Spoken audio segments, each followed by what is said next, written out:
Satan, you got your ears on? Come on, Andy. Over. Roger. 10-4, good buddy. I got Beelzebub on the down low. Come back.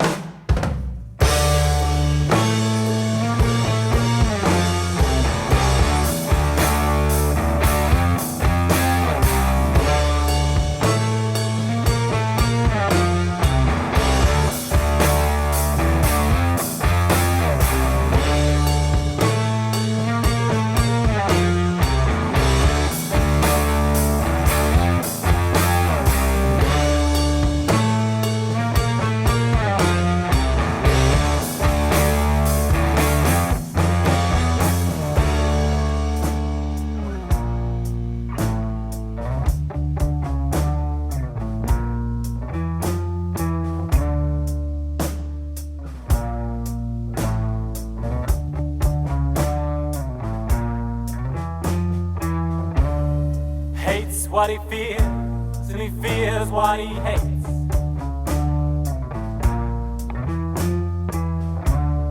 Snake eats its tail, perpetuate.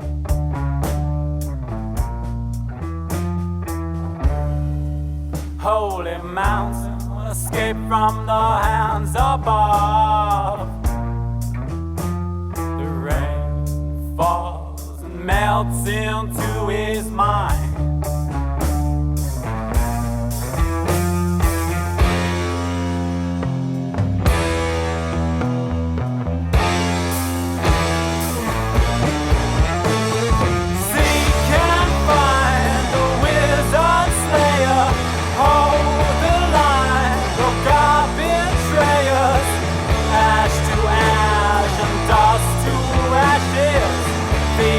Fire that time, it all passes.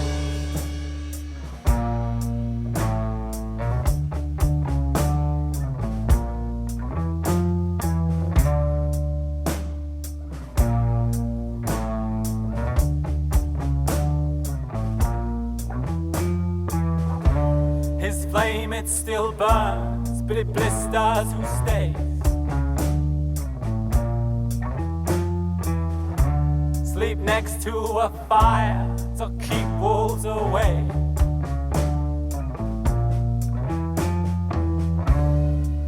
Holds a lantern up to the moonless sky. The rain falls and melts into his mind.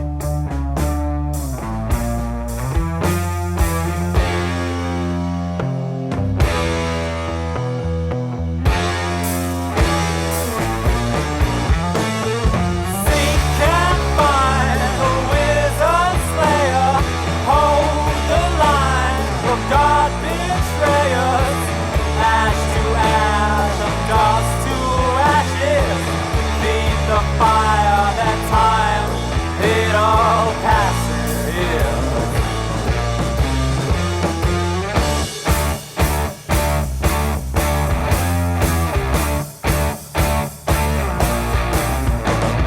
Daggers in the darkness and cloaks in the rain.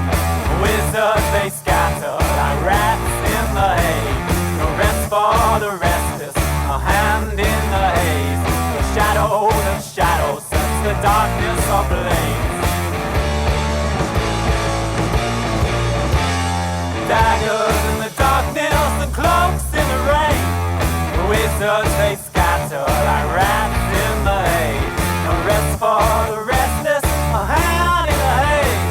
The shadows of shadows sets the darkness ablaze.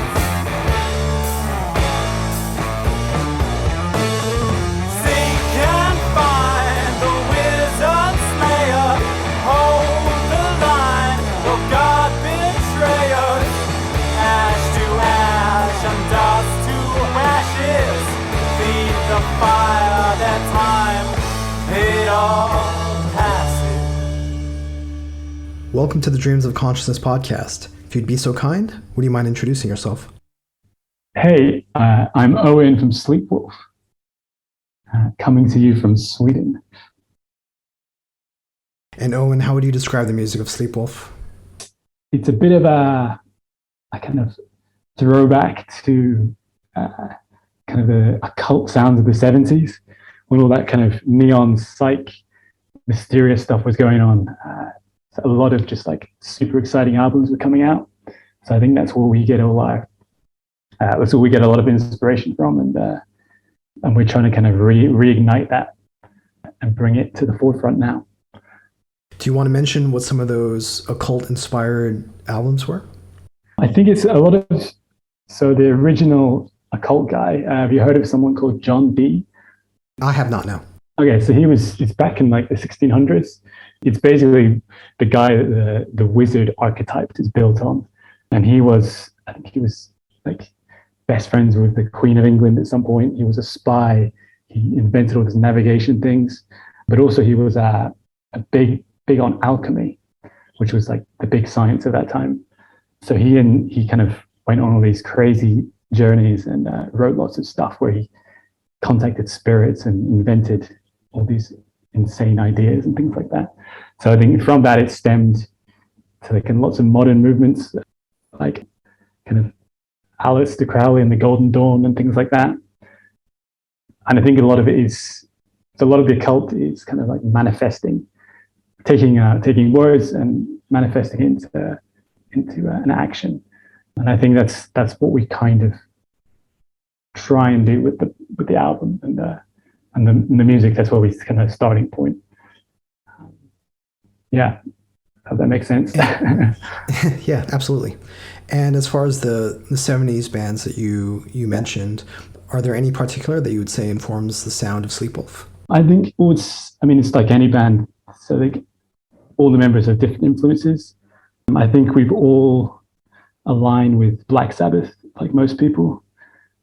It's like early Sabbath. I've always been pretty big into like Jethro Tull, that kind of stuff, and that kind of prog psych rock of that era.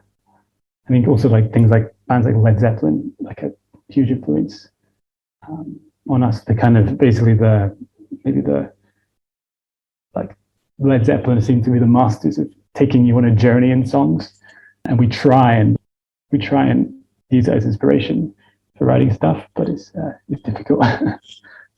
We'll come back to the occult and how your music is a vessel to talk about and perhaps is greatly influenced by the occult. Before we get there, though, Sleepwulf is based in Sweden, but you yourself are originally from Scotland. Is that correct? Yeah, that's correct. So I moved here, as many foreigners do, to Sweden for their girlfriend. So now I'm based here. And then I met the guys and then started jamming. And then we made, so they were actually a band before. They've been jamming since they were like high school. So I joined a bit later. But then we started just writing, and then Sleepwulf, as it is today, came about. Now, the music that the three of them were making, well, was it in the same vein as what Sleepwulf ended up becoming? This kind of 70s occult-inspired rock? Yeah, I mean, it's definitely holds threads to it. I think it's listening to some of the earlier stuff. It was maybe a bit heavier and a bit faster tempo, but it's definitely still. I think it's definitely still the same band. Before I joined, basically. And as for yourself, had you been in a band before? Have you recorded before? You joined the Sleepwulf guys? Yeah, so I was in a band in university when I was in Edinburgh, and it was basically like almost like a garage rock band, a bit like White Stripes, Black Keys.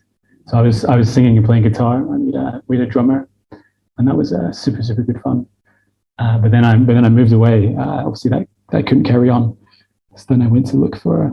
Then I was just doing a lot of solo stuff myself, and then I was actually playing a lot of like psych folk stuff. I kind of got really into like bands like the Fleet Foxes and things like that, and then joined these guys. I mean, I can say I always like loved rock, and I always listened to it and always tried to play stuff. And then I joined these guys, and then I think it's inspired me to write, get into that genre a bit more. Did you have to adapt your vocal style to the kind of music that Sleepwulf makes? No, not really. I think I just sung the way I always had. The weird part was because I'd always written a song and then wrote lyrics over it. And when I joined Sleepwulf, I was writing melodies and lyrics over someone else's songs. So that took a bit of time to like kind of get in the groove for that and kind of get the flow. But I think now we're definitely we can get it almost instantly now, which is a good feeling. And how soon did you guys know what kind of music you wanted to make? How soon did the style of Sleepwulf come together? I'm not quite sure. I think we never like sat around a table and thought, okay, this is the band we want to sound like. This is the music we want to make. I think we just started jamming, and they were showing me stuff, and I would put lyrics over. So I don't think I can pinpoint an exact date when it all came together. But I think it was at the beginning. It was a bit like just trying to figure out what works, what didn't work. I was trying to figure out how they played. They were trying to figure out how I wrote songs, and we're still learning. I think it's a really fun process in that sense. We're always evolving. Would you say by the time you released the Lucifer's Light single, you guys were pretty happy with the style that you were making? Yeah, I think so. I think that was maybe the first. That was for sure the first track that we all felt like, yeah, this is really good fun to play. It's really good fun. It's like it's the kind of, it felt like, yeah, it's the stuff we want to play, and we got a good response from that stuff as well. So kind of spurred us on to carry on in that direction. Let's talk about the occult a little bit. I've interviewed a few bands who believe in magic and are involved in the occult in a very real sense. Yeah. I personally don't know that much about it. I've read some Crowley. I've read some things here and there. How seriously are you guys involved in the occult? I mean, I think for us, the whole thing is a bit of, it's not like we believe in like magic or voodoo or all this like energy and stuff like that. I think we don't believe in Satan, you know what I mean? But I think what Aleister Crowley was actually getting at was kind of, so there's a saying of his like, do what thou wilt, thou wilt is the law. And that's often perceived as like, I'll just do what you want. It doesn't matter. But alternatively perceived as your will, if you will something, it will come to being. In that sense, so if you, so the simplest way to explain it, so if you say a word to someone and then you magically appear a word in their head, so it's basically manifesting words into physical actions, if that makes sense. Yeah. I spoke to one musician who described music as a form of magic in the sense that music is an ephemeral thing that you can't see and doesn't have a physical or corporeal form, and yet you can feel its effects quite physically. It's an ephemeral thing that manifests in the physical world. Do you know what I mean? Yeah, no, exactly. It's like transcends time and space. It's like any book you can pick up from 100 years ago, and you're hearing the voice of that person in your head when you're reading it. So it's one of these. It's a kind of separate from our reality in a way, which is a really cool thing. Yeah. You mentioned that you don't believe in Satan as a real entity, but your music does reference Satan quite a bit.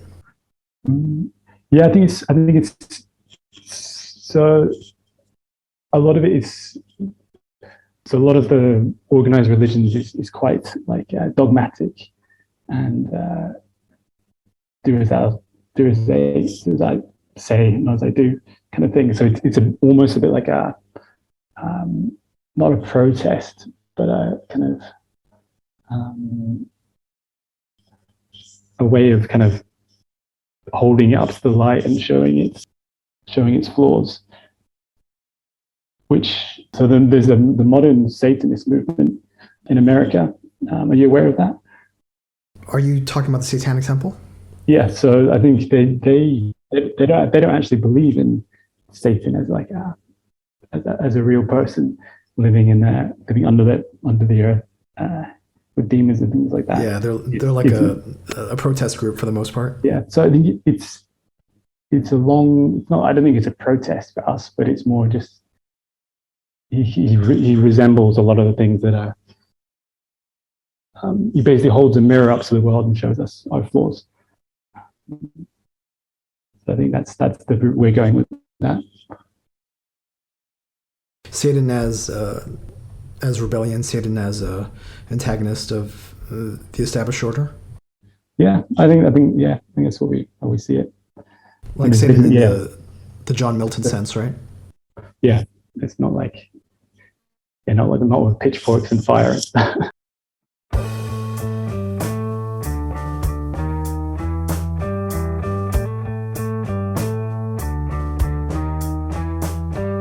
Sacrifices made,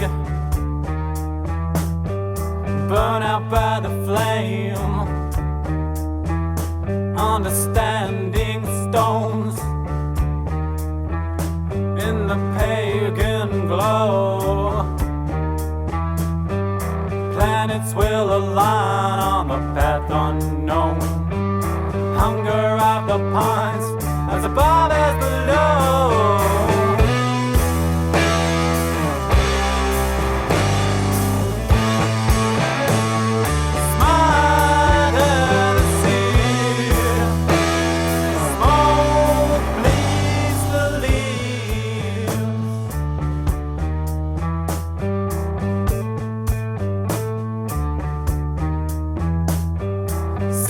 Are reborn. Winter it is torn. Understanding stones in the pagan glow. Planets will align on the path unknown. Hunger of the pines, as above as below.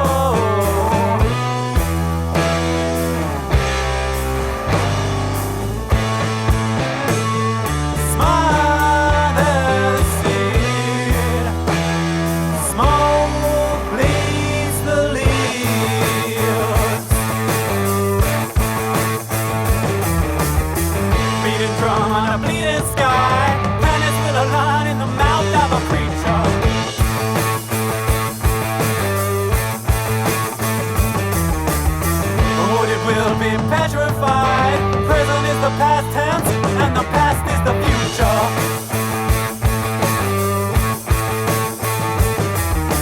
Clawed with the head of a dog. Bloody black is the dawn. Once forgotten, now restored.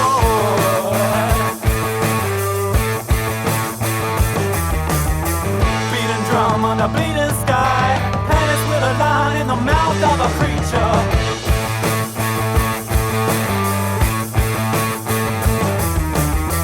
Wood it will be petrified. Present is the past tense, and the past is the future.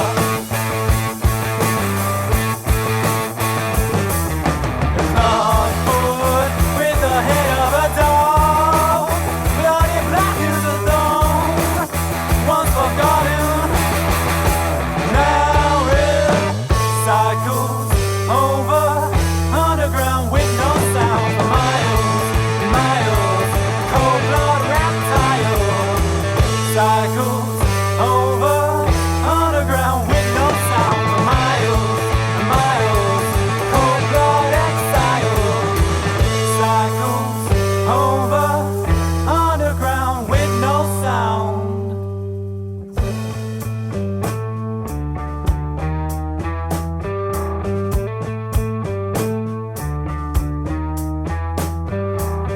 It is torn.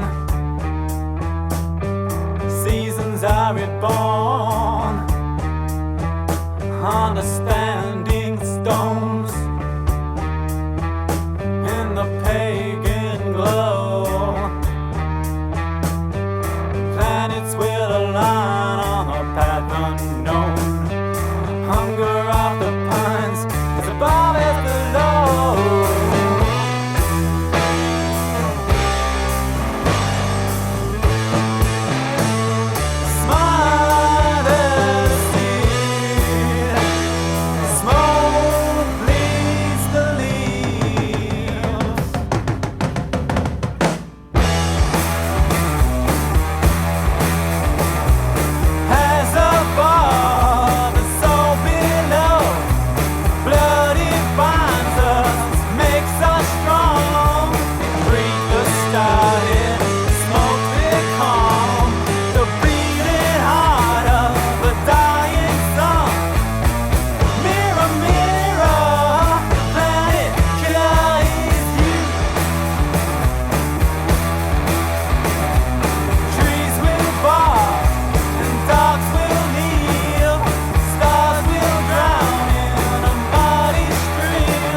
Let's talk a little bit about your writing process. Am I correct in saying that a lot of your songs emerge out of jams?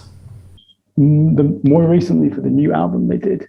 So before the first album, they had written quite a lot of the album already. It wasn't, I mean, just most of the riffs and choruses and things like that. So then I was given almost a song I needed to put lyrics and melody to. This new album, it's been a bit more, we've had a bit more time to write and mess around with. So it's been a lot more jammings, like late night jamming sessions, getting stuff out of it. I think songs like Stoned Ape, our latest single, that was a big jam, and that's how that came about. We had all the pieces kind of, and then we didn't know where to put them, and then it just evolved from there. Writing songs out of jams, how long would it take you to complete a song? How long does it take for a song for you guys to be happy with, the song structure or the elements or the riffs or whatever? I think it can either go very, very quickly or very, very slow. There's some songs on the new album that took loads of revisions. We had 10 different versions of them. So time can also be your enemy.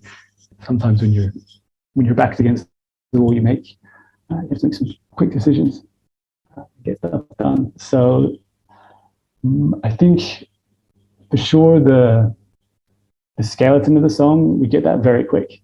We can do that in one practice session, but fleshing it out, that can take like a year before we're happy with it. And the fleshing out process, what form does that take? Do you guys keep jamming on a song until you're happy with all the elements? Do you record what you've come up with and refine it from there? I think the guys, the rest of the band, they practice quite a lot. So by the time I go there every week. So by the time I've gone there, they've usually refined quite quickly, and then I'll try some lyrics over it, and I'll put some ideas for what would work in the structure, and then we'll usually record a rough demo. and then have another listen, and then come back to it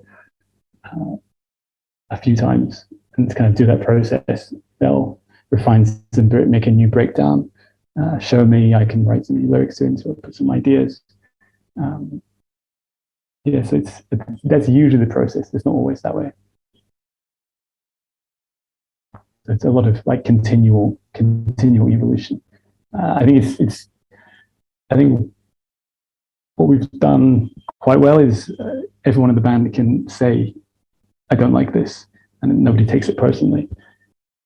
Because it's when you bring something to the group that it's like your baby. You want it to be on the album, or you want it to be an idea. But if someone said, most people say like, I'm not feeling this, then it goes. There's a lot of that. Now, you yourself play guitar. Do you ever join the jams? Not the jams. I've kind of write a few ideas for riffs I take to the guys sometimes. In the new album, I've had to learn some organ as well. So for that song, we've got Stoned Ape. We actually got like a professional organist. So he plays in a band called Root. They're like a super famous Swedish psych rock band. They're awesome. You should check them out if you can. But we enlisted him to play organ on that song. And now we're going to get some live gigs. It's going to be me that has to play the organ. But we bought an organ, and I'm trying to figure out how to do it. Almost there. Let's talk about this new album. This is your second album, and it's called Sunbeams Curl. Yeah. And it will be out on February 18th through Heavy Psych Sounds Records. Yeah. We spoke a little bit about how this album came together and how the writing sessions were a little bit different than from the first album, the self-titled album. Did you guys go into this album wanting to do anything different? No, I don't think we sat around and said, okay, we want to go in this direction, we want to do this. But I think the only thing different was, I think we're maybe a bit more open to try different ideas from other people. So I think there's a few more dynamics on this album that weren't on the last one. Putting organ in it was a bit of a, from no organ before, it felt like a bit weird at the beginning, but it seems to work. And where did that choice come from? The desire to explore adding an organ, adding different instruments? I think it's just, for us and me especially, I think like music should be like fun to play, and it should be, it shouldn't be stagnant. It's like a river, it's always moving, picking up things along the way. So I think, we could have probably gone into the studio and made a very similar album, like in a few months after the first one. We wanted to try and push ourselves a bit, to try a few different ideas and walk down a few different avenues. For the style of music that you're doing, the organ is a very fitting choice, right? Yeah, so it goes back to those 70s days, kind of the psych days. Fitting for the old psych and prog sound, and fitting for the occult elements. I think with the organ, I think we wanted to, so we didn't want to do like organ solos and all this kind of fancy stuff.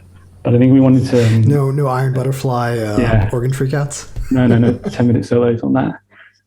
But I think for us, we wanted to have a bit more like the organ drone sound is really, really cool.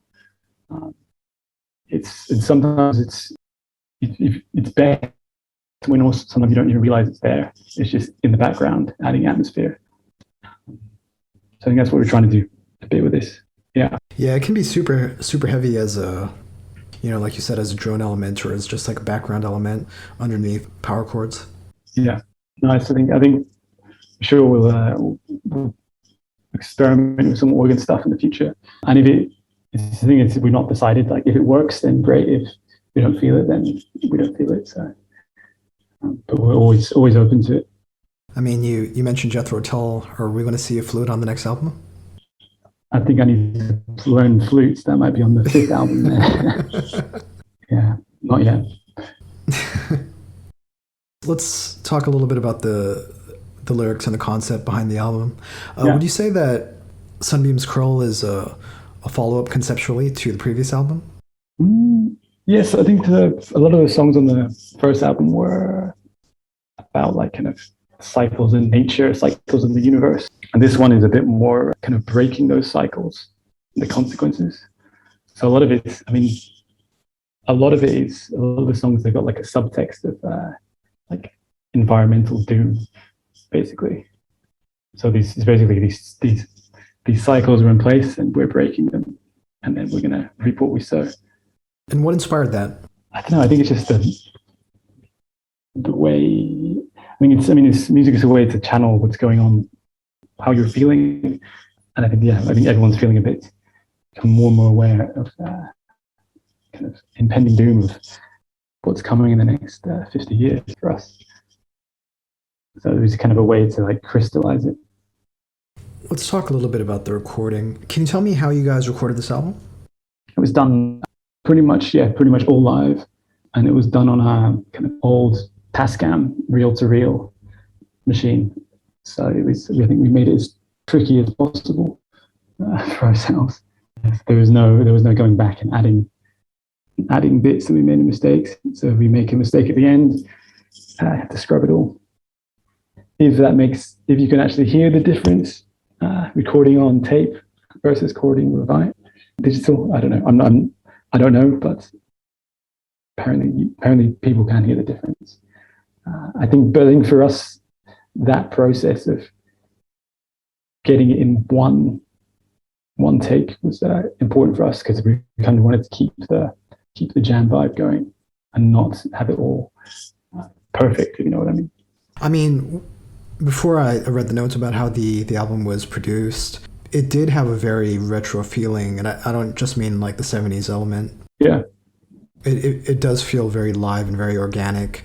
Can you tell me a little bit about the logistics of recording live in your own studio? Did you guys have to bring in an engineer?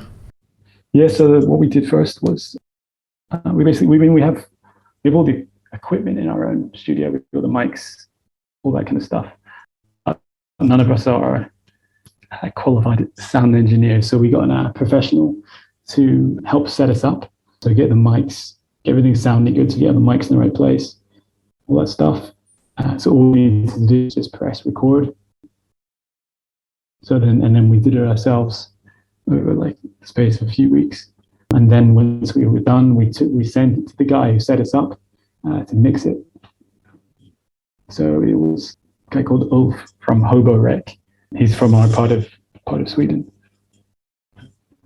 Yeah, so I think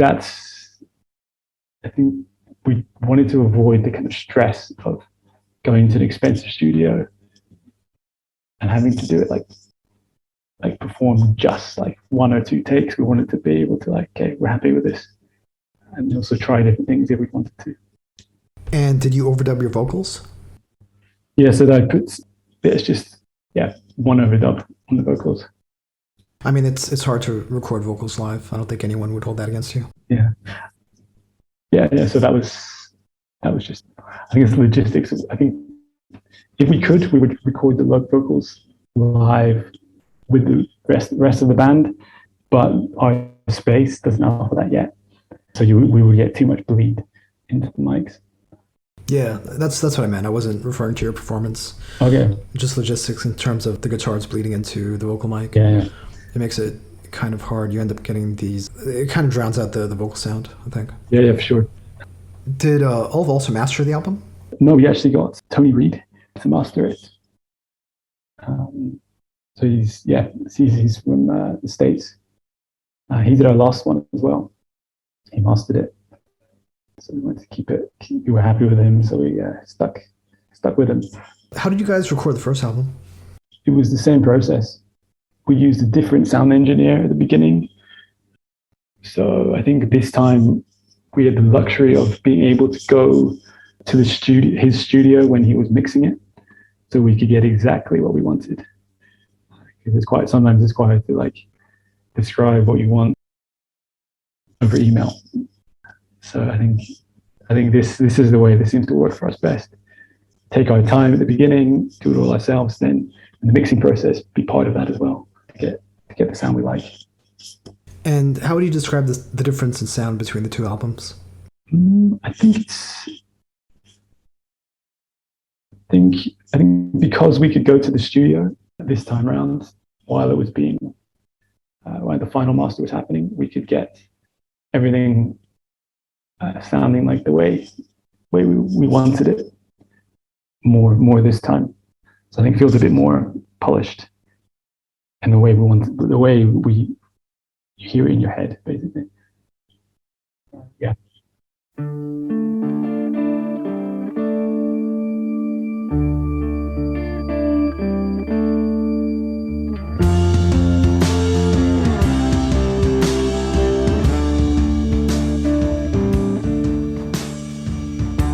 I saw your echo on a meadow. I caught it answer to me.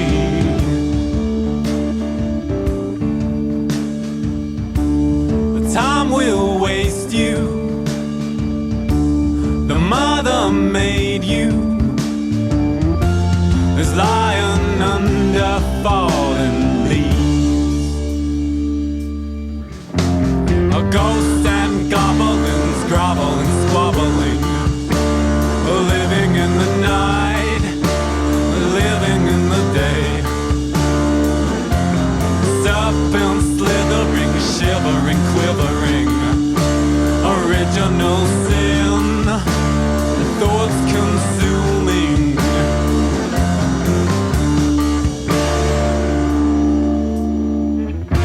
I caught it answer to me.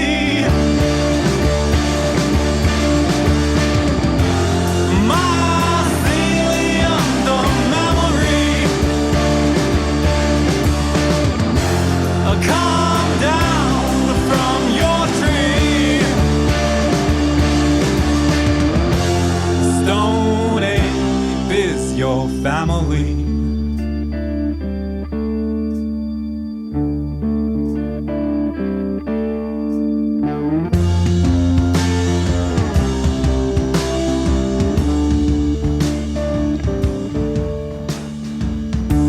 Walk on 2 feet. You're cunning by feet. The stars are your new canopy. The birds they migrate to stays to stagnate. Become the gods that you create.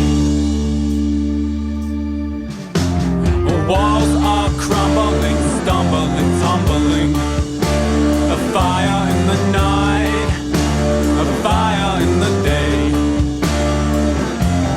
Giant lumbering, summoning, slumbering. A fire burning wide, bounded by the blade.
Stone Ape is your family.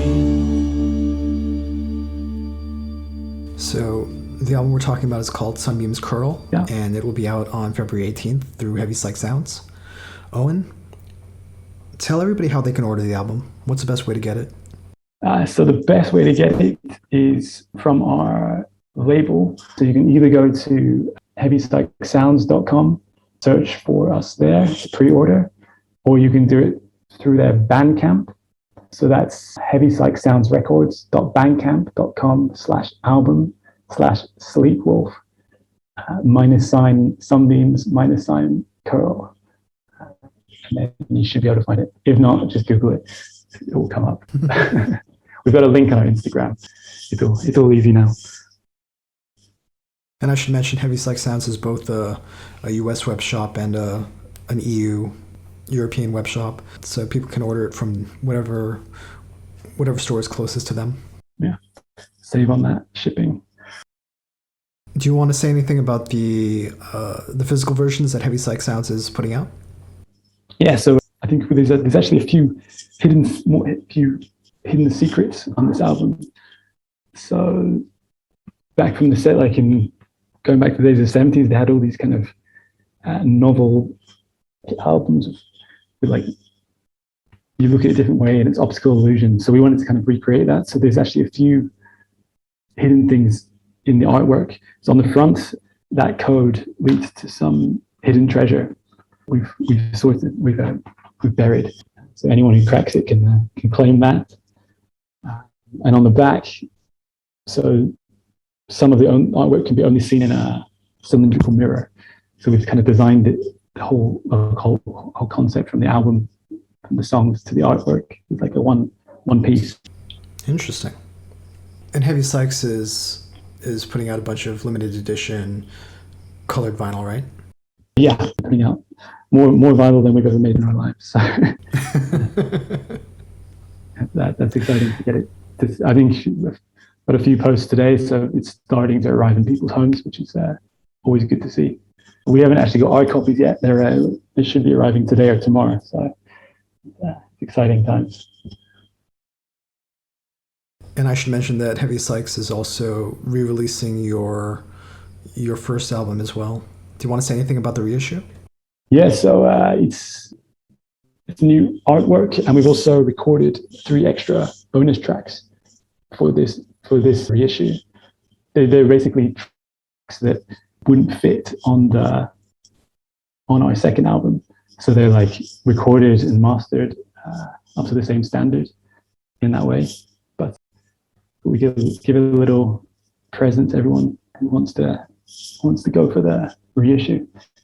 And when did you guys write these 3 bonus songs? I think it was the same time as the album. So I think some of them, so some of them we wrote. The very last one, that is clues for the very last. That kind of joins into the first track of our new album. It's a kind of acoustic, atmospheric song, and that gives clues to solve the treasure. So that took a while to figure out. But the other ones, they've been ideas that were written at the same time as the rest of the album. So it's the same. They could be on the new one, basically. So Moonbeams Curl was a more recent song, the song that leads into the first track on Sunbeams Curl. Is that correct? Yeah, that's correct. And it quite literally evokes the first song on the new album. Yes, so it shares some of the DNA from the first song. So if you could play that song, and it will go into the first track of the new album. And if people want to follow Sleepwulf online and keep up to date with what you guys are doing, what's the best way to do that? So the kind of usual social media things these days. So if you search for us on Instagram, Facebook, those are the kind of main ones we use. Also on Bandcamp, you can get some exclusives there as well at some point, and you've got some good merch coming up. So yeah, just put our name into any of the social media stuff. Spotify, we're there. Now, given how comfortable you guys are recording live and jamming. How often do you guys actually get to play live? Actually, very, very little. I don't think we've actually played one live gig in Sweden as a band, which sounds insane.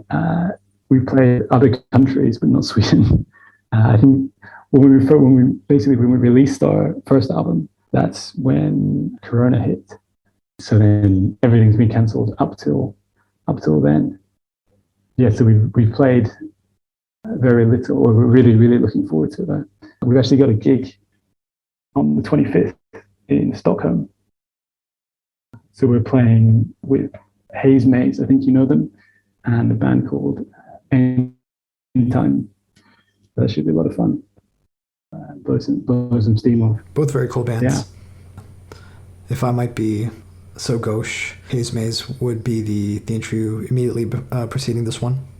If anybody wants to check that out. Yeah, check it out. Their new album's awesome. Yeah, great Sabbath-inspired doom. And End Time, I just got the promo a day or two ago, and that's also very cool. More kind of epic, like sludge doom with almost like a little bit of a Hellhammer influence. Yeah, they've cool. gone. End Time have gone full out on their like arts and music production quality. It's high. I think a lot of bands have to just, because they've got zero budget, we have to make music videos from like royalty-free stuff you find online. Those guys have gone. I think they've made a whole like cartoon out of it. So that's pretty cool. In addition to the gig that you mentioned, are you guys going to be able to promote this with anything else? So the plan is now to just get back on the road. I think it's things slowly opening up now. Festivals are still a business, so it's the problem with now is it's like a bit of a bottleneck with everything opening up. So the festivals are using their lineups from 2 years ago. So it might be a bit of time before we can start playing properly again, but for sure we'll start reaching out and play some. I think with us, we want to play as many interesting places as we can. So that's why we do it, is to play live. So yeah, it'll be happening soon. Is there anything else you want to say? No, I think it's everything. We covered a lot there. So cool. Thanks so much, Owen. Yeah, thank you. Tack så mycket. Yeah, tack så mycket. Two bodies in firelight, the dagger cut out my eyes. There's no need to see where we are going. Lucifer's light is the guide to unknowing. Bird flaps its wings and storm begins. Trouble is on the horizon. Walk in the valley of the kings. Lucifer is rising. Satan, take my fear away. Give it back untamed. The circle is broken by your hand as mother supplies you demand. One body wrapped in veil, one doorway straight to hell. Under the tree, alchemy is where you'll find me. Bury me deep, well, I'm feeling heavy. And come to realize life will begin when Satan is king. Free will by design, be reborn on a blackened wing. Will materialize, Atlas shrugs off his father's crimes. Wickedest man alive, the babe, the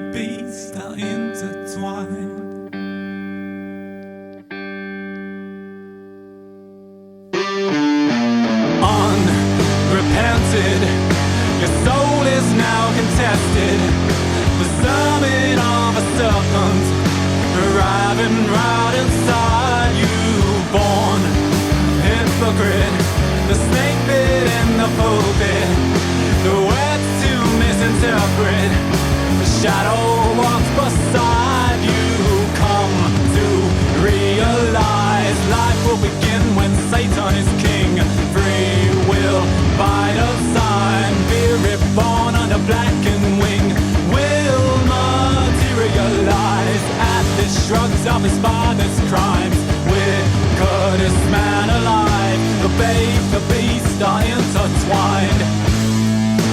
Death will not break you, and thoughts won't betray you. Planets will align.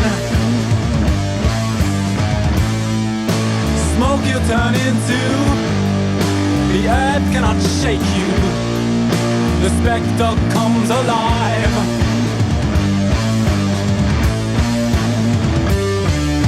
A wolf in sheep's dress, the shepherd only wants your flesh, to drink your blood in Congress.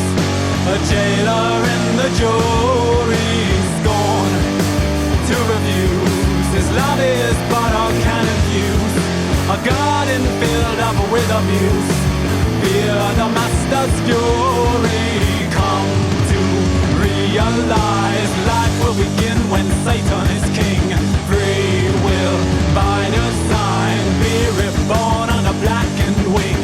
Will materialize at this shrugs of his father's crimes. Wickedest man alive, the babe, the beast are intertwined.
Death will not break you, and thoughts won't betray you. Our planets will align. Smoke you'll turn into, the earth cannot shake you. The spectre comes alive.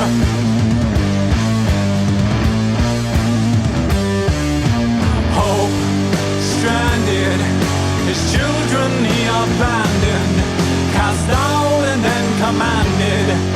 A callous in his caution now descended. The goat hand is extended, your fear is apprehended. A covenant